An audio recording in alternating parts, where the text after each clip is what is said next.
નમસ્તે.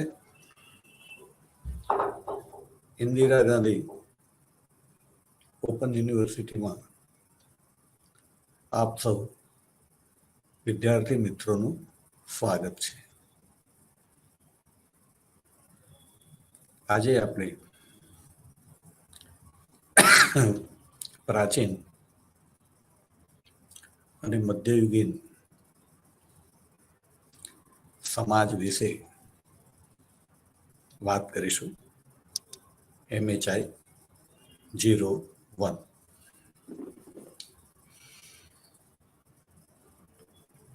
આપણે ગયા વ્યાખ્યાનમાં થોડી ચોખવટ કરી હતી. એ ચોખવટને યાદ કરીને આગળ વધીશું.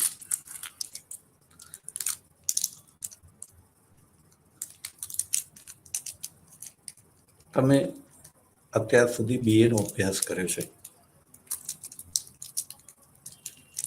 હવે MA ની અંદર તમારે અભ્યાસ કરવાનો છે. MA ના અભ્યાસની અંદર આપણે વિવેચન, અર્થઘટન, પૃથક્કરણ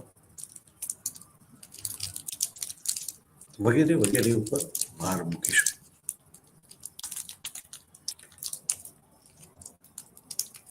આપણે બદલાતા પ્રવાહો એના તરફ પણ ધ્યાન રાખીને ચર્ચા કરીશું.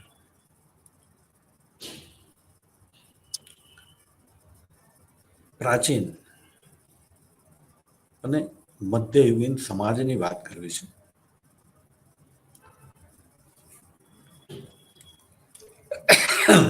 આપણે વિશ્વવિદ્યાલયમાં વિદ્યાર્થી મિત્રો ભણી રહ્યા છીએ, ઇતિહાસ ભણી રહ્યા છીએ.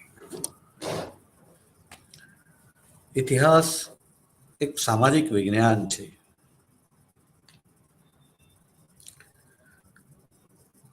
ત્યારે આપણે ભણતી વખતે સતત એટલું ધ્યાનમાં રાખીશું કે આપણો અભ્યાસ વિશ્વવિદ્યાલય કક્ષાનો હોય. આપણે ભણીએ છીએ તે ઇતિહાસ છે, જેનો અભ્યાસ આપણે ક્રમવાર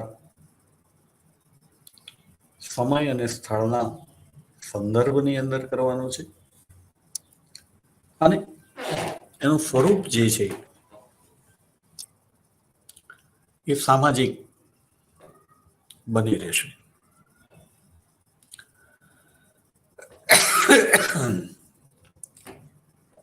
ઇતિહાસ એની અંદર આધુનિક કાળની આપણે વાત કરીએ તો આપણે એવા એક સમયમાં જીવી રહ્યા છીએ કે જેનો આપણે અભ્યાસ કરવાનો છે. એ પ્રાચીન યુગથી આપણે ખૂબ વિકાસ કરેલો છે. બોલું છું કે વિકાસ કરેલો છે ત્યારે મને એવું લાગે છે કે હું કઈ ખોટું તો નથી બોલ્યો ને. કારણ આપણે કહ્યું કે આપણે MA ની અંદર જે અભ્યાસ કરીશું તે જે તે સમયની જે તે યુગની આપણી પાસે માહિતી છે. અને એ માહિતીનું જુદા જુદા વિદ્વાનોએ જે અર્થઘટન કરેલું છે, પૃથક્કરણ કરેલું છે, એ બરાબર છે. કે નહીં? જ્યારે આપણે વિકાસ કહીએ ત્યારે વિકાસને બે રીતે આપણે પહેલા તો સમજવાનો પ્રયત્ન કરીએ. બાળક જન્મે ત્યારે એનું કદ, એનું વજન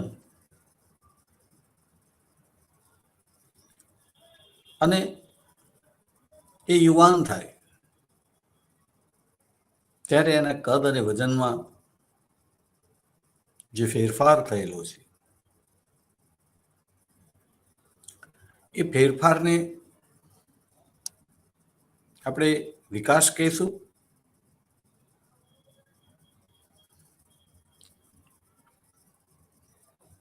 કે પરિવર્તન કહીશું?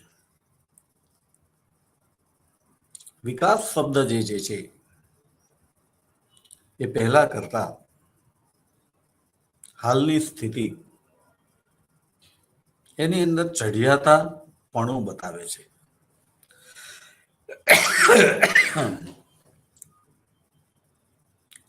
તો શરીરમાં જે વૃદ્ધિ થઈ એ તો ચઢિયાતાપણું બરાબર છે, પણ 20-21 વર્ષે તમે જેટલી પ્રગતિ કરી શકવા જોઈએ એટલી પ્રગતિ કરી હોય તો વિકાસ કહેવાય, નહીતર એને વિકાસ ના પણ કહેવાય, પરિવર્તન પણ કહેવાય, અથવા તો વિકાસના ટકા ખૂબ ઓછા છે એવું પણ કહેવાય. બીજી રીતે વિકાસની વ્યાખ્યા કરીએ તો ગઈકાલે આપણે જુદી જુદી બાબતો પ્રત્યે જે સમજ ધરાવતા હતા એના કરતા આપણો વિકાસ થયો હોવાને કારણે આપણી સમજ વધારે પરિપક્વ બનેલી છે અને પરિણામે જુદી જુદી ઘટનાઓ પ્રત્યેનું આપણું વલણ, આપણો એ ઘટનાઓ પ્રત્યેનો પ્રત્યાઘાત એ વધારે પરિપક્વ હોય, અને હોય એટલે એને વિકાસ કહેવાય.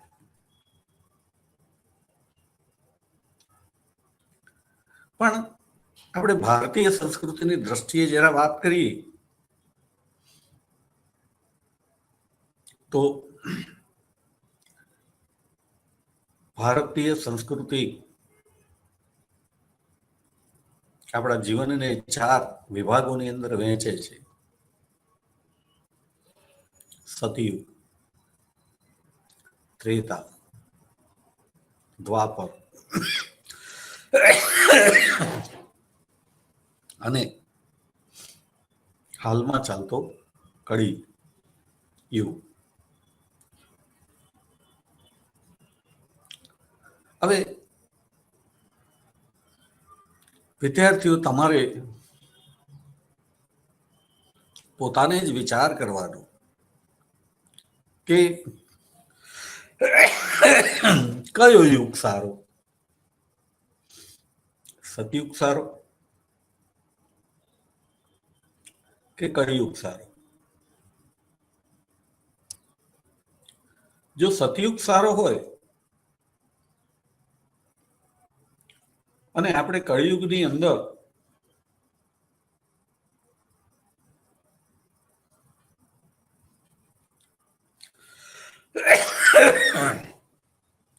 ઘણું બધું ગુમાવ્યું હોય સતયુગના સંદર્ભમાં,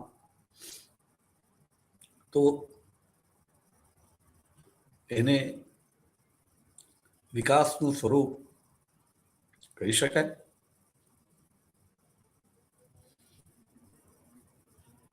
વિકાસ એ આપણે કહ્યું તેમ હંમેશા ચઢિયાતાપણું બતાવે છે. સતયુગના માનવ કરતા કળિયુગનો માનવ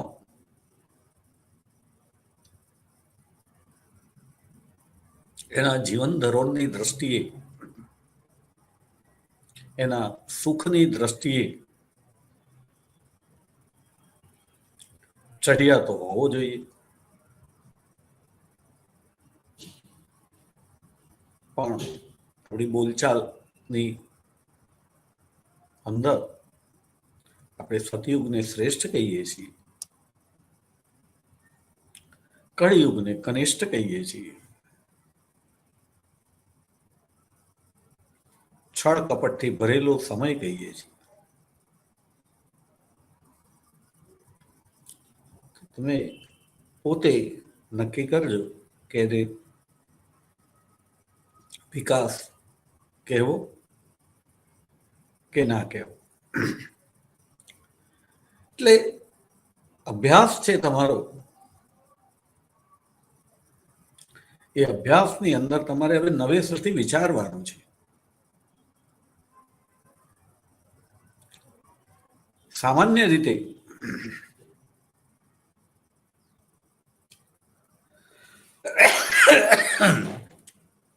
વિશ્વવિદ્યાલય એ પહેલા મહાવિદ્યાલય હોય છે. મહાવિદ્યાલય પહેલા સ્કૂલ હોય છે અને શાળાકીય અભ્યાસની અંદર રાજ્ય ગમે તે હોય, મને બીજા દેશની ખબર નથી પણ ભારતની વાત કરીએ તો દરેક ધોરણ માટે દરેક રાજ્યની સરકારે જે તે વિષય માટે અભ્યાસ કરવા માટે પુસ્તકની રચના કરેલી હોય છે સરકાર દ્વારા, જેને આપણે પાઠ્ય પુસ્તક કહીએ છીએ. અને જેની રચના કરે છે એને જે તે રાજ્યનું પાઠ્યપુસ્તક મંડળ કહીએ છીએ. દાખલા તરીકે ગુજરાત રાજ્ય પાઠ્યપુસ્તક મંડળ. અને મોટાભાગના વિદ્યાર્થીઓ એક જ પુસ્તકનો અભ્યાસ વર્ષ દરમિયાન અથવા તો એ ધોરણ દરમિયાન કરે છે.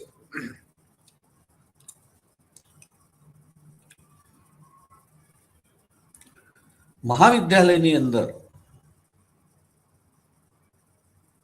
કોઈ પાઠ્યપુસ્તક નથી હોતું. વિશ્વવિદ્યાલયની અંદર પણ કોઈ પાઠ્યપુસ્તક નથી હોતું. અભ્યાસક્રમ હોય છે ને અભ્યાસક્રમ એની અંદર વિદ્યાર્થીએ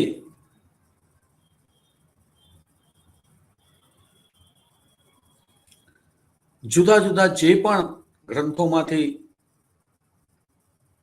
અભ્યાસ કરી શકાય તેમ હોય ઉપલબ્ધ, એ બધા ગ્રંથોનો અભ્યાસ કરવાનો હોય છે. અને એક શિક્ષક એવી અપેક્ષા રાખે છે કે બધા વિદ્યાર્થીઓ એક પુસ્તક નહીં પણ જુદા જુદા પુસ્તકોનો અભ્યાસ કરે અને પછી અંદરો અંદર ચર્ચા કરે એ ટોપિકની. અને જે જુદા જુદા ગ્રંથની અંદર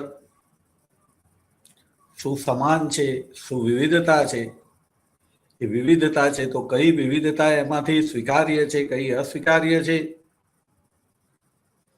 એની વિદ્યાર્થીઓ ચર્ચા કરે. શિક્ષક પોતાની રીતે એની અંદર માર્ગદર્શન કરે. એ અભિપ્રેત છે.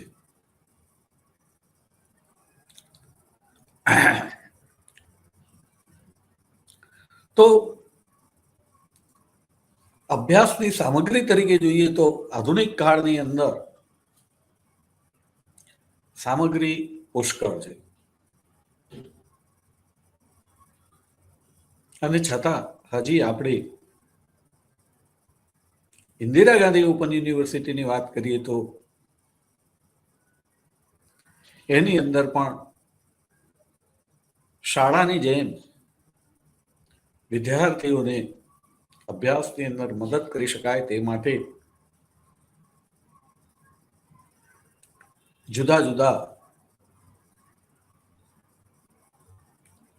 એકમો માટે એક પુસ્તક તૈયાર કરવામાં આવેલું હોય છે. MHI 1, MHI 2, MHI 3, 4 વગેરે વગેરે. અને વિદ્યાર્થી એની અંદરથી અભ્યાસ કરતો હોય એટલે સ્કૂલ જેવો અભ્યાસ કરવાનું વલણ જોવા મળે, પરંતુ અહીંયા યાદ એ રાખવાનું છે કે વિદ્યાર્થીએ જો એને ભૂખ હોય તો એ સિવાયના પણ પુસ્તકોનો અભ્યાસ કરીને એ ટોપિક ઉપર ધ્યાન આપવાનું છે, પુસ્તક ઉપર નહીં. એ પુસ્તક જુદા જુદા લેખકોએ લખેલું હોય, શક્ય છે કે એમાં ક્ષતિ પણ રહી ગઈ હોય,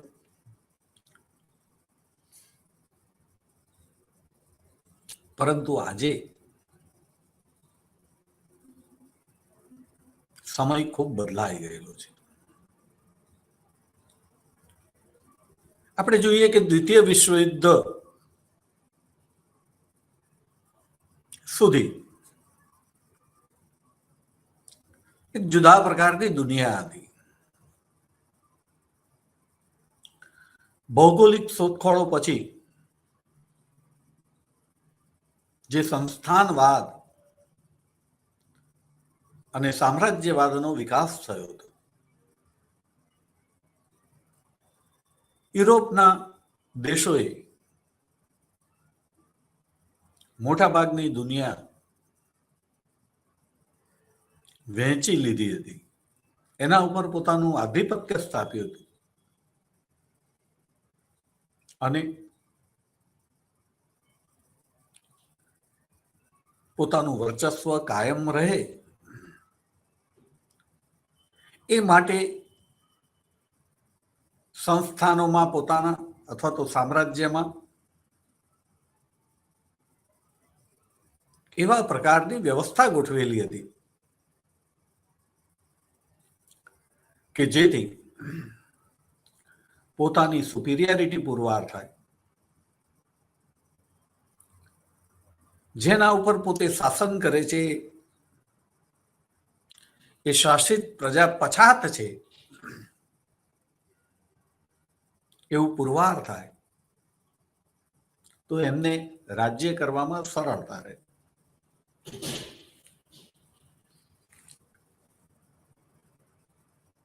વસ્તીની દ્રષ્ટિએ યુરોપિયનો ઓછા હતા, એમને વિશાળ વિસ્તાર અને વિશાળ વસ્તી ઉપર નિયંત્રણ કરવાનું હતું. આ નિયંત્રણ કરવા માટે સ્થાનિક વસ્તીની મદદની જરૂરિયાત હોવાથી તેમણે એ દેશોમાં શિક્ષણ, રાજકારણ, સમાજકારણ, ધર્મકારણ, અર્થકારણ દરેકની અંદર એવી વ્યવસ્થા ગોઠવી કે જેથી સ્થાનિક પ્રજા પોતે પોતાને પછાત સમજે, શાસક પ્રજાને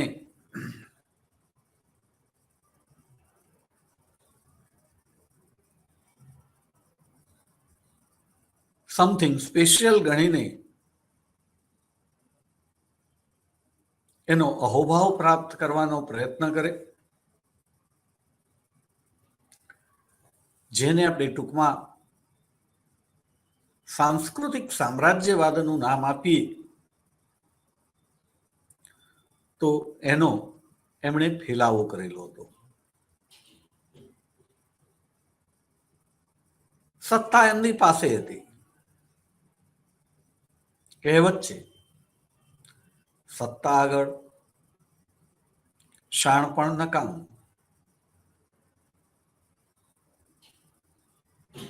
અને પરિણામે એ સત્તા એણે પોતાનું નિયંત્રણ રાખવા માટે સમગ્ર પ્રદેશ અને વસ્તી ઉપર સાર્વત્રિક નિયંત્રણ સ્થાપવા માટેનો પ્રયત્ન કર્યો. એ શિક્ષણમાં પણ આવ્યો. એના માટે અંગ્રેજી શિક્ષણ શરૂ કરવામાં આવ્યું. પહેલા કરતા જુદી રીતે શિક્ષણ આપવામાં આવ્યું. એનો હેતુ જુદો. અને પરિણામે આપણે જે પ્રાચીન ભારતીય સમાજની આપણે વાત કરવી છે, એ સમાજનો આપણે જ્યારે અભ્યાસ કરીએ છીએ ત્યારે એવી રીતે વર્ષોથી અભ્યાસ થતો આવ્યો કે માણસ એ પહેલા માણસ ન હતો, એ વાનર હતો. વિશ્વ આખા ઉપર યુરોપિયનોનું પ્રભુત્વ હોવાથી એમણે વિશ્વ આખાની અંદર એ વાત લોકોના મન અને હૃદયની અંદર હું શબ્દ વાપરીશ, પ્રસ્થાપિતને પણ ઠસાવી દીધી. અને આજે આપણે કોઈને પણ પૂછીએ તો એ એવું સ્વીકારવા માંડ્યું છે કે માનવ એ વાનરમાંથી ઉતરી આવેલ છે. પરંતુ આપણે યાદ રાખવાનું છે કે દ્વિતીય વિશ્વયુદ્ધ પછી પણ વિશ્વ આખાની અંદર એકંદરે જે લોકો પાવરમાં રહ્યા એ લોકો યુરોપિયનો ગયા હોવા છતાં જે પ્રકારે માનસ ધરાવતા હતા, એમનું માનસ ગુલામ બની ગયું હતું, એમાંથી બહાર નતા આવ્યા. પરંતુ આજે વિશ્વ આખાની અંદર એક પરિવર્તન આવેલું છે. અને એ પરિવર્તનની અંદર સત્તા આગળ શાણપણ નકામું એ પ્રમાણે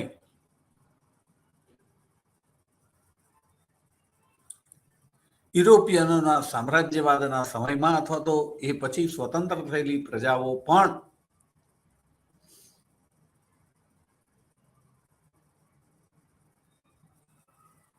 પોતે સ્પષ્ટ અભિપ્રાય આપી શકતી ન હતી. અને આપણે જોઈએ છીએ કે આજે પણ આપણા અભ્યાસક્રમની અંદર માનવ એના પૂર્વજો વાનર હતા એનો અભ્યાસ થાય છે.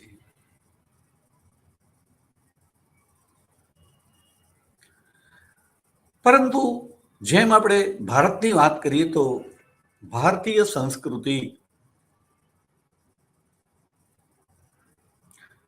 એની આપણી પાસે જેટલી પણ માહિતી છે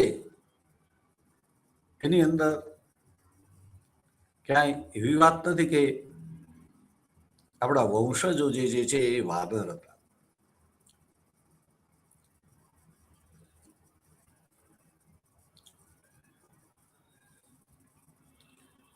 આપણે આ બધું જાણતા હોવા છતાં સમય એવો હતો,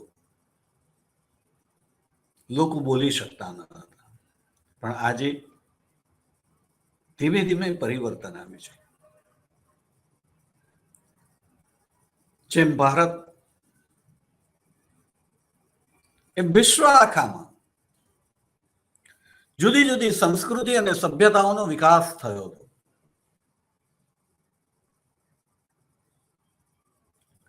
અને એ સંસ્કૃતિ અને સભ્યતાઓમાંથી કોઈ સંસ્કૃતિ અને સભ્યતા જ્યારે પોતાના પ્રાચીન ગૌરવવંતા ઇતિહાસને તપાસે છે ત્યારે ક્યાંય એને એવું નથી લાગતું કે આ વાનર અને માનવ એને સંબંધ હોય. વિદ્યાર્થી મિત્રો, તમે સારી રીતે વિવેચન કરી શકો એ માટે હું તમને કેટલીક સામાન્ય વાત પણ કરીશ. એક વાનરમાંથી માનવ બનવું એ સંભવ છે. તમારે તમારો મત આપવાનો છે. અભ્યાસ બધી જ સામગ્રીનો કરવાનો છે. તમારે મારો પણ અભિપ્રાય સ્વીકારવાનો નથી. તમારે દરેકની વાત સાંભળવાની છે અને અભિપ્રાય તો ફક્ત ને ફક્ત તમારો રાખવાનો છે. મને પણ ખબર નથી કે હું બોલું છું એ સત્ય છે કે નહીં, પણ મારું જે જગત છે, મારું જે રીતે ડેવલપમેન્ટ થયેલું છે, ડેવલપમેન્ટ શબ્દ ફરીથી મને અચકાવે છે કે મારું ડેવલપમેન્ટ થયેલું છે. હું તો માનું કે થયું છે, પણ મારું વ્યાખ્યાન સાંભળીને પણ ઘણા એવા લોકો એવું કહે કે સાહેબ તમારું વ્યાખ્યાન જ એવું કહે છે કે તમારું ડેવલપમેન્ટ થયું જ નથી.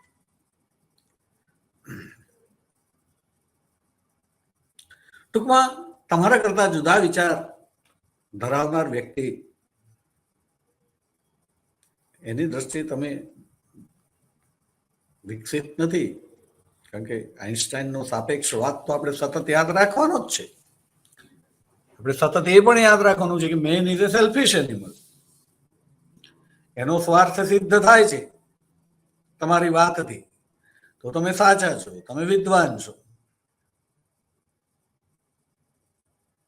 પણ એનો સ્વાર્થ, એનાથી તમારો વિચાર જુદો છે, એના હિતોની રક્ષા નથી થતી, તો તમે ખોટા છો, તમે ડફોડ છો. સ્વાભાવિક છે. એટલે મેં કહ્યું કે તમારે મારી પણ વાત માનવાની ને કોઈની એ નથી માનવાની. તમારે તમારો અભિપ્રાય ઉભો કરવાનો છે. તમારું મન શું કહે છે, તમારું હૃદય શું કહે છે.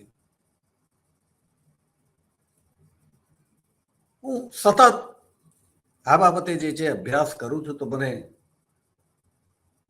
એવું ક્યારેય લાગતું નથી કે આપણા પૂર્વજો જે છે વાનર હોઈ શકે. દાખલા તરીકે હું જોઉં છું કે મારી ઘરની આસપાસ કબૂતર, કાગડો, હોલો એવા જુદા જુદા પક્ષીઓ રહેતા હોય છે. કબૂતર મારા ઘરમાં આવી જાય છે. હું જ્યાં ભણાવું છું એ મારા ક્લાસમાં આવી જાય છે. હાલ પણ હું જ્યાં બેસીને ક્લાસ લઈ રહ્યો છું એની બારી બંધ છે. જો ખુલ્લી હોય તો ત્યાં પણ કબૂતર આવી જાય ને હું તમને એના દર્શન કરાવી શકું. પણ મેં જોયું કે કબૂતર અને કાગડો આપણા ઘરની બહારની જે વાત જગ્યા છે એમાં સાથે રહેતા હોય છે. એક જ ઝાડ ઉપર કે એક જ ઘરની અંદર બહારની સાઈડે એક બાજુ કાગડો હોય ને બીજી બાજુ કબૂતર પણ બેઠું હોય. આપણા ઘરની આગળના ચોકમાં કંઈક એવું નાખેલું હોય તો ત્યાં કાગડો ખાતો હોય, કબૂતર ખાતું હોય, હુલો પણ હોય. કબૂતર આપણા ઘરમાં જે આવે છે કાગડાને દેખાતું પણ હોય. પણ કોઈ દિવસ કાગડો જે છે એને મેં મારા કે કોઈના ઘરમાં પ્રવેશેલો જોયો નથી. આ ઉપરથી હું એ કહેવા માંગુ છું કે કુદરતે જુદા જુદા પ્રાણીઓ પક્ષીઓને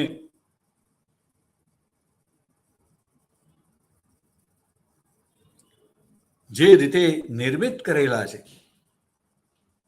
એ લોકો એમાં પરિવર્તન કરતા નથી હોતા.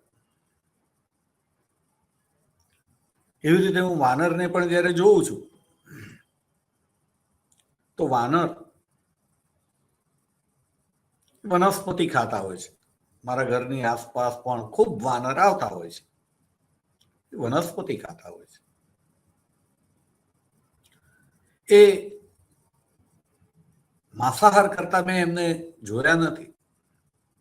મેં નથી જોયા, કરતા હોય પણ શકે. એટલે મને પ્રશ્ન થાય કે માનવી શિકાર અને સંગ્રહણ અવસ્થાની અંદર પશુઓનો શિકાર કરીને માંસ ખાતો હતો, તો એ વાનર માંસ ખાય?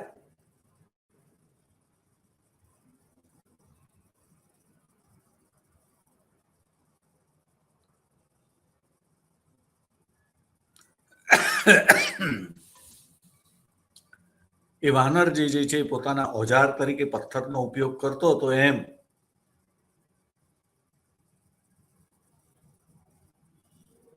મેં જોયું નથી કે એક પાળતું વાનર હોય જેમ કે માંકડું, એ અલગ વાત છે, પણ પોતાની રીતે એ આવી વસ્તુઓ લાકડીને કોઈક વસ્તુ લઈને પોતાની જરૂરિયાતો પૂર્ણ કરવાનું શીખે, પથ્થર મારીને ફળ પાડે,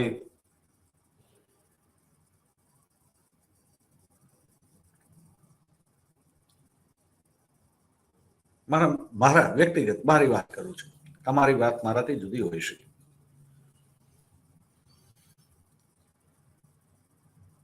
મને દેખાતું નથી.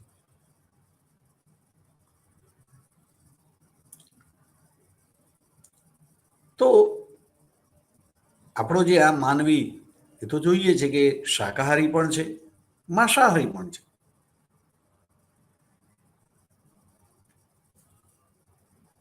એ માછલી પણ ખાય છે, એટલે કે પાણીની અંદર રહેલા જીવનું પણ ભક્ષણ કરે છે. ટૂંકમાં પૃથ્વી પરના તમામ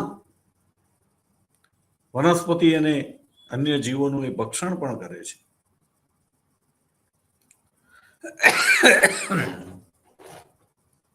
ત્યારે ડાર્વિનની થિયરી એ સ્વીકારવી, એનો અભ્યાસ કરવો કે ના કરવો. કારણ કે આધુનિક સમયની અંદર હવે મેં કહ્યું તેમ દરેક લોકો હવે પોતાની સંસ્કૃતિનો અભ્યાસ કરતા થયા છે.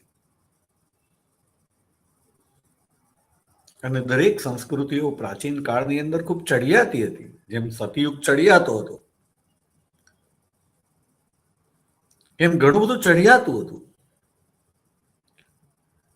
બીજી સંસ્કૃતિઓનો મને પરિચય નથી એટલો, પણ ભારતીય સંસ્કૃતિનો જેટલો પરિચય છે થોડો ઘણો, એના આધારે પણ મને એમ લાગે કે આ વાનર અને માનવની વાત શક્ય નથી દેખાતી.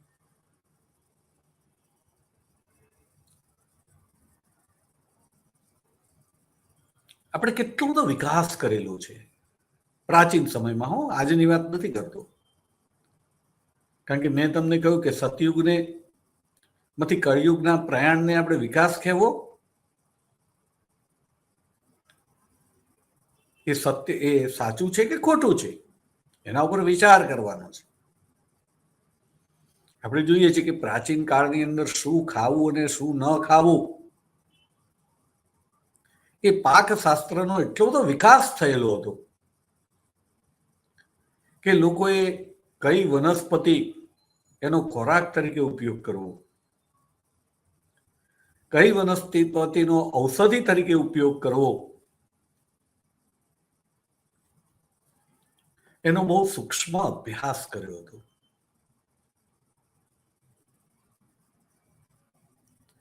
એમણે ત્યાં સુધી અભ્યાસ કર્યો હતો કે માનવના નહીં પણ કોઈ જીવના મળમૂત્ર જે છે એનું સ્થાન માનવીના જીવનમાં શું છે. તો એવી કઈ લેબોરેટરીઓને એ બધાની અંદર એમણે એના પ્રયોગો કર્યા હશે કે બીજા બધાને રિજેક્ટ કરે, પરંતુ ગૌમૂત્ર એનો ઔષધની અંદર ઉપયોગ કરતા હતા લોકો. ગૌમૂત્ર સિવાય બીજા કોઈ મૂત્રનો ઔષધ તરીકે સ્વીકાર નથી થયેલો. બકરીનું મૂત્ર, હાથીનું મૂત્ર, ઘોડો, ગધેડો એની આસપાસના જ પાલતુ પ્રાણી છે, પણ એ લેબોરેટરીની અંદર નક્કી થયું કે આ બધું ન ચાલે અને આ ચાલે. એવી રીતે ગાયનું મૂત્ર જ નહીં પણ એનું મળ એટલે કે છાણ,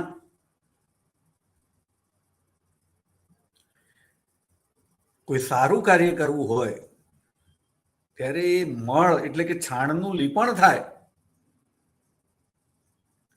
એટલે કે એ સ્થાન પવિત્ર થયું કહેવાય.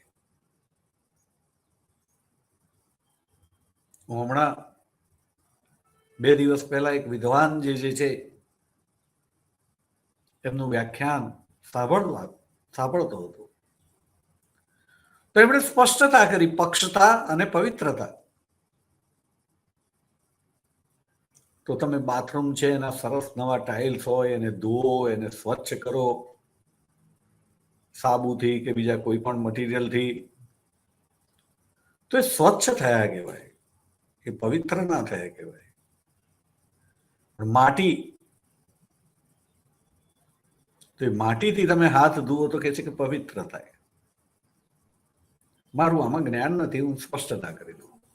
પણ મને એમના જેટલી રજૂઆત કરતા ના આવડે, પણ તમે એમને સાંભળો તો કદાચ ખ્યાલ આવે. પણ મને સાંભળ્યું ત્યારે એમની વાતમાં મને દમ લાગ્યો, એટલે વાત કરું છું. તમારે નિર્ણય કરવાનો છે. એટલે કે છે કે ગાય જે એના મળમૂત્રથી કે યજ્ઞ કે એવું સારું કાર્ય કરવું છે તો એ જગ્યાને સ્વચ્છ નહીં પવિત્ર કરવામાં આવે. શેનાથી? મળમૂત્રથી. વિચાર તો તમે કરો કે મળમૂત્રથી વસ્તુ પવિત્ર થાય, આ કેટલું સંશોધન હશે કે એ મળમૂત્રનું લીપણ કર્યા પછી એ સ્થાનની અંદર ઘણી બધી વસ્તુઓનો પ્રવેશ જે છે અટકી જતો હોય, પવિત્ર થાય. તો જે સંસ્કૃતિ આટલો બધો વિકાસ કરેલો છે,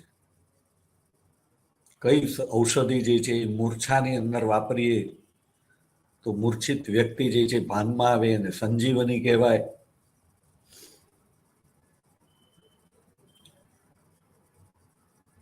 મહાવીર સ્વામી એ આશરે 2500 વર્ષ પહેલા થઈ ગયેલી વ્યક્તિ, એ 24માં તીર્થંકર કહેવાય. અને એની પણ પહેલાના તીર્થંકરના સમયકાળની અંદરના લોકોના માનવીના જીવનનો, એના વ્યવહારોનો આપણે અભ્યાસ કરીએ અને એ અભ્યાસના આધારે આપણે એનાથી પણ પાછળના સમયની કલ્પના કરીએ તો ક્યાંય માનવી અને વાનર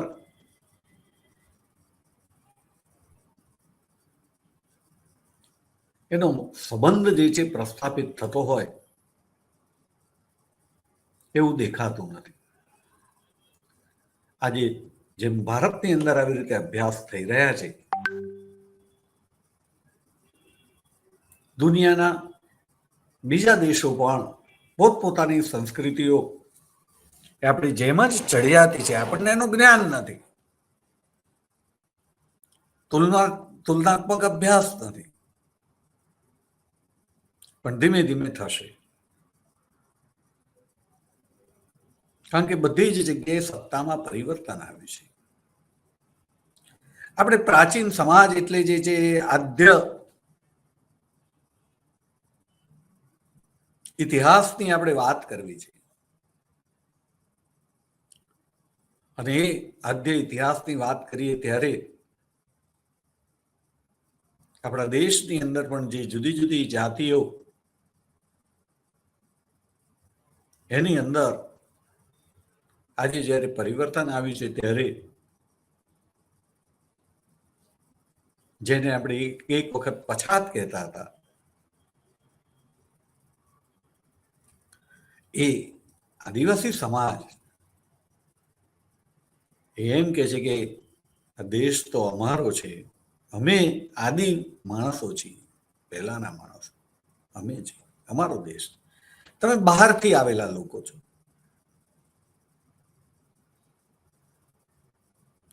આજે આપણા દેશના રાષ્ટ્રપતિ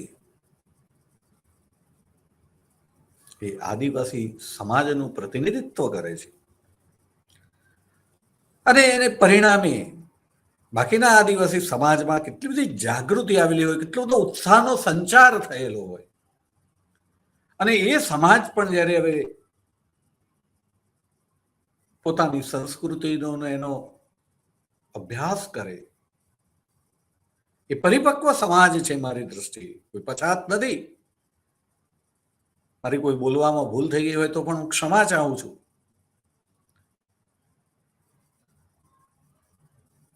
પણ હું એમ કહેવા માંગુ છું કે ત્યાં પણ ખૂબ વિદ્વાન લોકો રહે છે.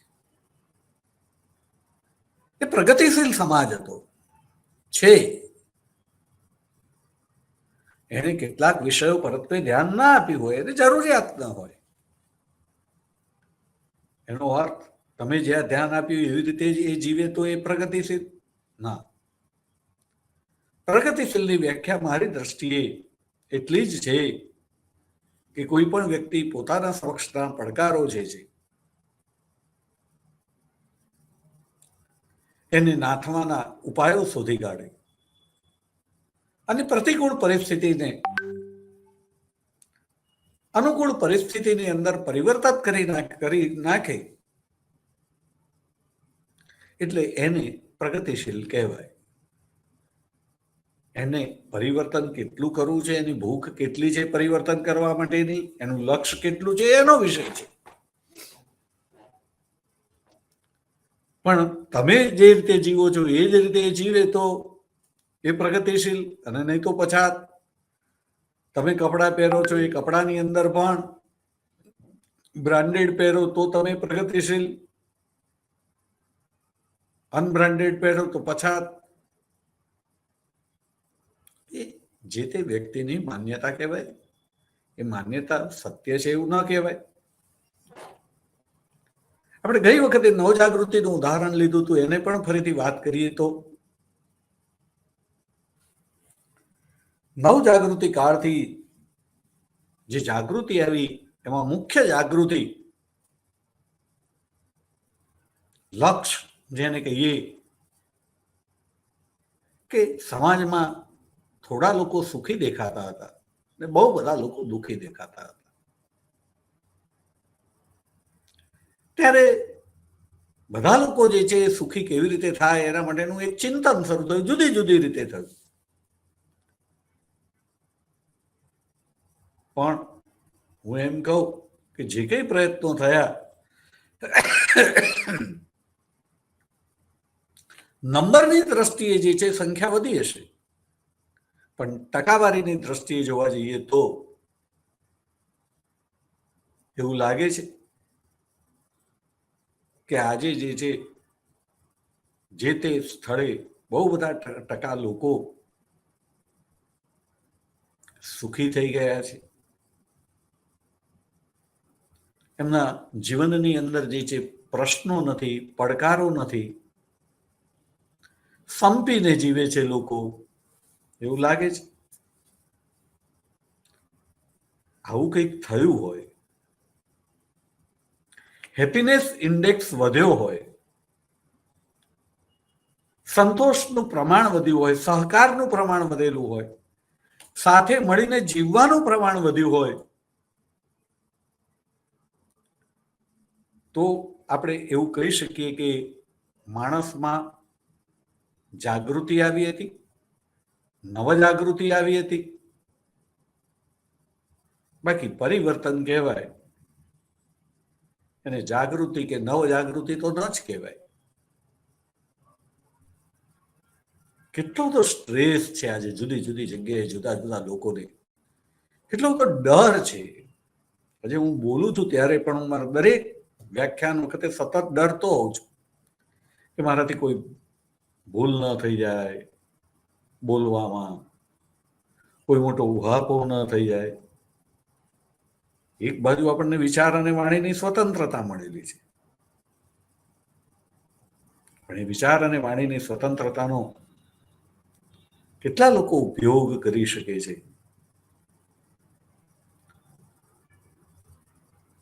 બંધારણે દરેકને જે છે એ સમાનતા આપેલી છે, પણ આ તો બધું શબ્દોમાં છે. કેટલા લોકોને ન્યાય મળે છે? જે પ્રસ્થાપિત ધોરણોની રીતે મારી દ્રષ્ટિ નહીં, જે તે લોકોની દ્રષ્ટિ, ખાસ કરીને રાજકારણીઓની દ્રષ્ટિ, જે પક્ષ સત્તા ઉપર હોય એ લોકો વિપક્ષની દ્રષ્ટિએ ખોટું કરી રહ્યા છે. અને વિપક્ષ ચૂંટણી વખતે એમ કહેતો હોય કે અમને જીતાડશો તો હવે બધાને ઠેકાણે લાવી દઈશું, પણ ઠેકાણે કેટલા આવે છે? કઈ જગ્યાએ કયા રાજ્યમાં રામ રાજ્ય આવી ગયું? એકાદ એરિયામાં હોઈ શકે, કોઈ મુખ્ય પ્રધાનની વાહવા થતી હોય, પણ અહીંયા હું જે વાત કરું છું તે સાર્વત્રિક રીતે સામગ્રિક રીતે જેને કહીએ કે ઇન ટોટાલિટી માનવીનું જીવન કયા પ્રદેશોની અંદર, કયા સ્થળોએ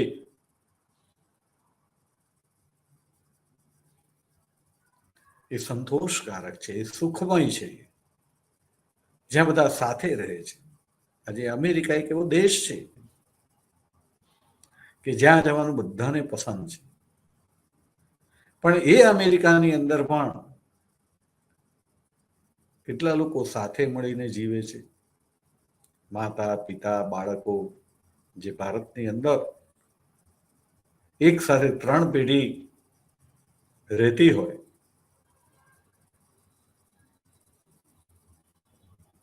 દાદા, દાદી, માતા, પિતા, બાળકો, અને એ ઉપરાંત પણ કાકા બાપાના છોકરાઓ પણ ઘણીવાર સંયુક્ત કુટુંબમાં રહેતા હોય, જેને સહકાર કહેવાય. આપણને અમેરિકા જેવા કહેવાતા આધુનિક વિકસિત દેશની અંદર એવું જીવન જોવા મળે છે? શું એ કરી શકાય તેમ છે?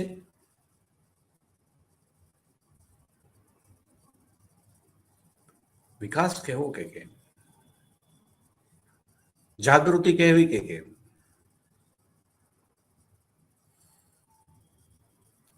એટલે પ્રાચીન ભારતીય સમાજની આપણે વાત કરીએ તો આપણો ઇતિહાસ એવું કહે છે કે માનવી પહેલા વાનર હતો. આશરે 55,000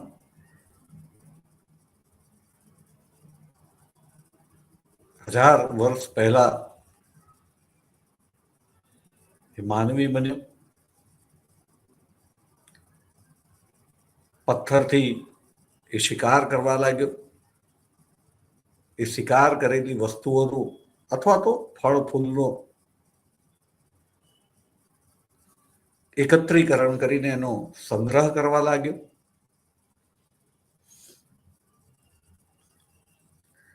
ધીમે ધીમે એ કૃષિથી પરિચિત થયો. એણે સ્થાયી જીવન જીવવાનું શરૂ કર્યું. કૃષિની અંદર મદદ માટે એણે જુદા જુદા પશુઓનું ખાસ કરીને પાલન પોષણ કર્યું, ડોમેસ્ટિફિકેશન કર્યું, એનો ઉછેર કર્યો.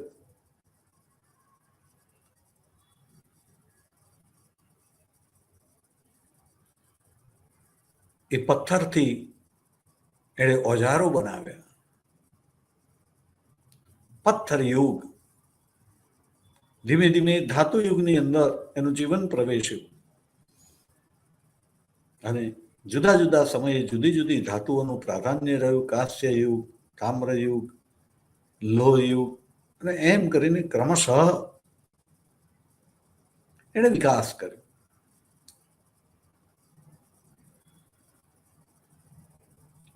સાધનોની દ્રષ્ટિએ કહીએ તો ચોક્કસપણે આપણે વિકાસ તો કરેલો જ છે પ્રાચીન કાળથી આજ સુધીના સમયગાળાની અંદર.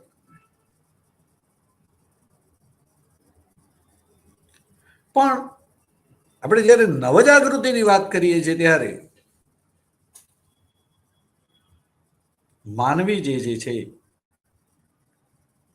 એના અંતઃકરણને આપણે કેન્દ્રમાં રાખીએ છીએ. વ્યક્તિના અંતઃકરણને, વ્યક્તિને સમાજના કેન્દ્રમાં મૂકીને વાત કરીએ છીએ.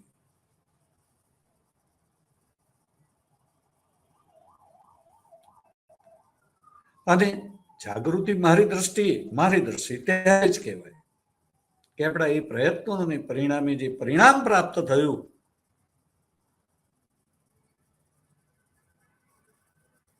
એ પરિણામથી પહેલાના સરખામણીમાં આજનો માનવી અંતઃકરણની દ્રષ્ટિએ મન અને હૃદયથી વધારે સંતુષ્ટ હોય, સ્વસ્થ હોય, સુખી હોય. એનું જીવન જે છે એ રોગ મુક્ત હોય. વૃદ્ધાવસ્થા આવે, વૃદ્ધાવસ્થા બી જુદી વાત છે. શરીર ક્ષીણ થાય, પહેલાના જેવું તમે દોડી ના શકો, કરી ના શકો, એ બધી વાત જુદી છે. પણ તેમ છતાં તમે માનસિક રીતે બહુ જ સમતોલ હો. સમાજ એવો હોય કે જેની અંદર તમારે તમારો વ્યક્તિગત વિચાર ન કરવો પડે. સમાજની અંદર તમારો ઘણો બધો ખ્યાલ રહી જતો હોય. એ ખ્યાલ આપણે જ્યારે વાત કરીએ ત્યારે અમેરિકામાં રહે છે એટલે ત્યાં આગળ કોઈ વૃદ્ધને ચિંતા નથી, એને તે પેન્શન મળે છે, એને ત્યાં દવા દારૂ વગેરે થાય છે. એટલે એક એંગલથી, એક ધરી ઉપરની વાત કરીએ તો ત્યાં આગળ અમેરિકાએ વિકાસ કરેલો છે. પણ માનવી જે છે એને આપણે જે ભારતની વાત કરીએ છીએ, ભારતીય સંસ્કૃતિની દ્રષ્ટિએ વાત કરીએ છીએ, તો એવું કહેવાય કે સંતોષ ક્યારે તે થાય? પોતાના મનમાં જે કંઈ ઉભરાવો આવ્યા હોય એ કોઈની જોડે ઠાલવે, એટલે કે ઉલટી કરી નાખે પોતાના હૃદયમાં ને મનમાં જે હોય એની, ત્યારે એને જરા હાશ થાય ને શાંત થાય, અંદર સળવળ સળવળ થયા. એટલે આપણે ત્યાં લોકો જે છે નવરા હોય ત્યારે ઓટલા પરિષદો ભરે, ખાટલા પરિષદો ભરે, ટૂંકમાં એકબીજાની સાથે બેસીને પોતાના મનોવલણો જે છે, ગમતા ન ગમતા એની આપલે કરે. માનવીને બીજા માનવી પાસે બેસવાનું ગમે, એ ત્યાં ન મળે. ત્યાં વિભક્ત કુટુંબની અંદર જ રહેવું પડે. માનવીને મજા ત્યારે આવે કે એના બાળકોને રમાડવાનું મળે. બાળકો મૂડી કહેવાય અને બાળક એ વ્યાજ કહેવાય. મૂડી કરતા વ્યાજ વધારે વાલું લાગે. ત્યાં વ્યાજ, મને જે ડેટા મળ્યો છે તે પ્રમાણે વ્યાજ સાથે રહેવાનું આવતું જ નથી, વ્યાજ ભોગવવાનું આવતું જ નથી, બહુ ઓછું. અહીં આપણા જેવું નહીં. અહીં તો દાદા દાદી એને વાર્તાઓ કે એને ફરવા લઈ જાય, બધું જ છે ત્યાં બધું. નથી એવું નહીં. આપણે વાત ટકાવારીની છે.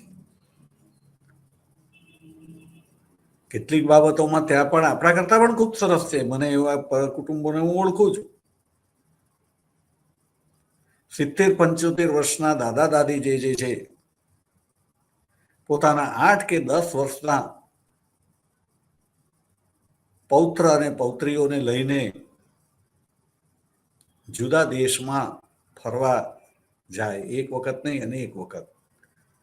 ફક્ત પોતાના એ પૌત્ર પૌત્રીઓના સુખ માટે જાય. અપવાદ બધે જગ્યાએ રહેવાના. આપણે અપવાદની વાત નથી કરવાની, આપણે સમાજની વાત કરવાની. સમાજ એટલે 100માંથી 70% લોકો જે કરતા હોય એને આપણે સમાજ કહીશું. ઇતિહાસ યાદ રાખીશું કે સામાજિક વિજ્ઞાન છે, અને આપણે અહીંયા પ્રાચીન ભારતીય સમાજની વાત કરવી છે. બધું મગજમાં રહેવું જોઈએ, એની સાથે આપણી ચર્ચા થવી જોઈએ. તો આપણે જે ચર્ચા કરીએ છીએ એ પહેલા તો આપણે સ્વીકારવાનું કે આપણે ચર્ચા એ રાઈટ દિશામાં કરી રહ્યા છીએ. અભ્યાસ ખાતર અભ્યાસ કરી રહ્યા છીએ. એને પડકારવા જેવું હોય તો આપણે પડકાર પણ આપીએ. ઘણી બધી જગ્યાએ જે છે હવે મત લેવામાં આવે છે કે આ સાચું કે ખોટું, અને અભ્યાસમાં જરૂર છે કે નહીં. હા, તર્ક છે. હવે બીજા પણ તર્કો હોઈ શકે, પણ કોઈકના તર્કને અનુમોદન મળે ને કોઈકનાને ન મળે. વાચા બધાને નથી મળતી, બધાના વિચારોને વાચા નથી મળતી. તો વિદ્યાર્થી મિત્રો, મારે કહેવાનો ભાવાર્થ સમજીને તમે અભ્યાસ કરશો. મેં અગાઉ પણ કહેલું છે કે હું માહિતી જે છે એ ઓછી આપીશ, પણ માહિતી જે છે એનું એનાલિસિસ આપણે વધારે કરીશું. ઇતિહાસ એ સત્યનું શોધન કરે છે, અને પ્રાચીન પ્રાચીન વૈશ્વિક સમાજ આપણે જે કહીએ છીએ, જે અભ્યાસ કરીએ છીએ, ખરેખર એવો હતો કે ન હતો, એની આપણે ચર્ચા કરવાની છે. બીજા લોકો પણ તમારા વિદેશોમાં રહેતા હોય તો એમની સાથે પણ તમે અભ્યાસ કરો. એમને તમે પૂછો કે ભાઈ ત્યાં કેવું છે. સમય થયો હોવાથી આજે આપણે અહીંયા અટકીશું. નમસ્તે. ભારત માતા કી જય. વસુધૈવ કુટુંબકમ. કર ભલા હોગા ભલા.